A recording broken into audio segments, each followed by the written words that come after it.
खल बदि तुरत फिरे रघुबीरा, सोह चाप कर कटी तुनीरा।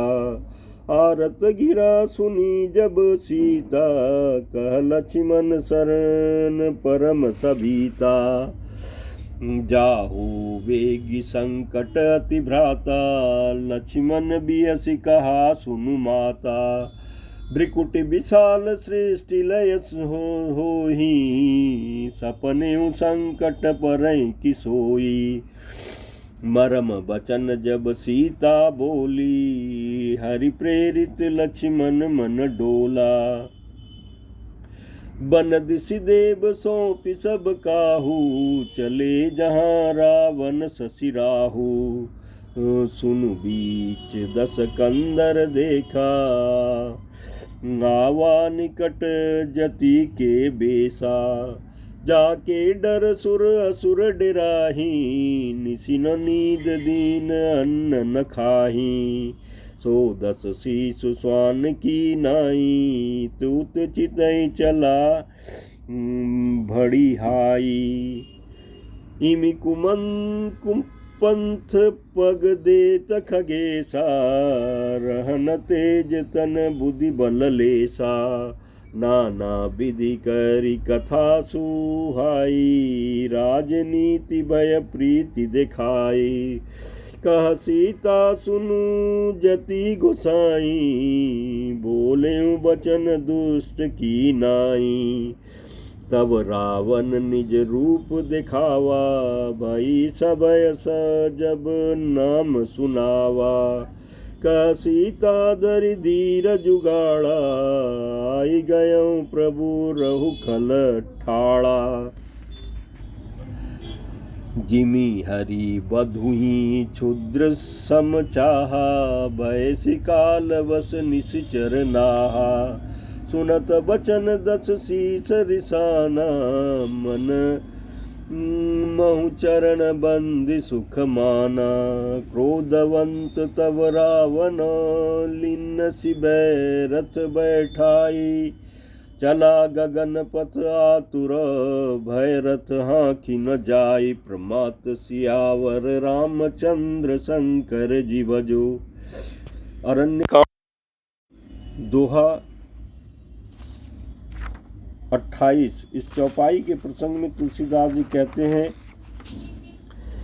कि दुष्ट मारीच को मारकर श्री रघुवीर तुरंत लौट पड़े। हाथ में धनुष और कमर में तरकस शोभा दे रहा है। इधर जब सीता जी ने दुख भरी बानी मरते समय मारीच को हाल लक्ष्मण की आवाज़ सुनी तो वो बहुत ही भयभीत होकर लक्ष्मण जी से कहने लगी, तुम शीघ्र जाओ, तुम्हारे भाई बड़े संकट में हैं। लक्ष्मण जी ने हंसकर कहा कि हे माता सुनो, जिनके भ्रिकुटी विलास भौं के इशारे मात्र से सारी सृष्टि का लय प्रलय हो जाता है, वे श्री राम जी क्या कभी स्वप्न में भी संकट में पड़ सकते हैं।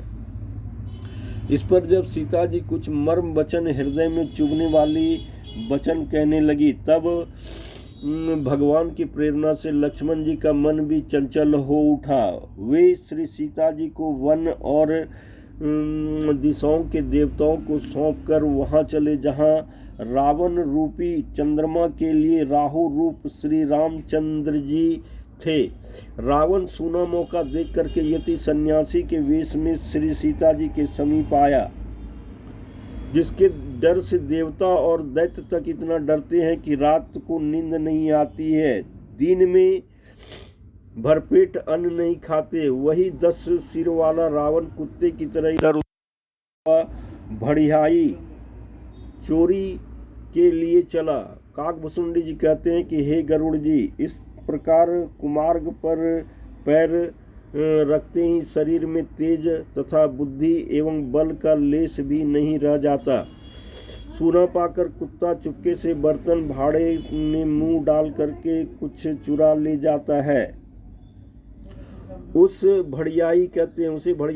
रावण ने अनेकों प्रकार के सुहावनी कथाएं रचकर सीता जी को राजनीति, भय और प्रेम दिखलाया। सीता जी ने कहा, हे यति गोसाई, सुनो, तुमने तो दुष्ट की तरह वचन कहे। तब रावण ने अपना असली रूप दिखलाया और जब नाम सुनाया तब तो सीता जी भयभीत हो गई। उन्होंने गहरा धीरज धर कर कहा, अरे दुष्ट, खड़ा तो रह, प्रभु आ गए। जैसे सिंह की स्त्री को तुच्छ खरगोश चाहे, वैसे ही अरे राक्षसराज, तू मेरी चाह करके काल के बस हुआ। ये वचन सुनते ही रावण को क्रोध आ गया, परंतु मन में उसने सीता जी के चरणों की वंदना करके सुख माना। फिर क्रोध में भरकर रावण ने सीता जी को रथ पर बैठा लिया और बड़ी उतावली के साथ आकाश मार्ग में चला, किंतु डर के मारे उससे रथ हाँका नहीं जाता था।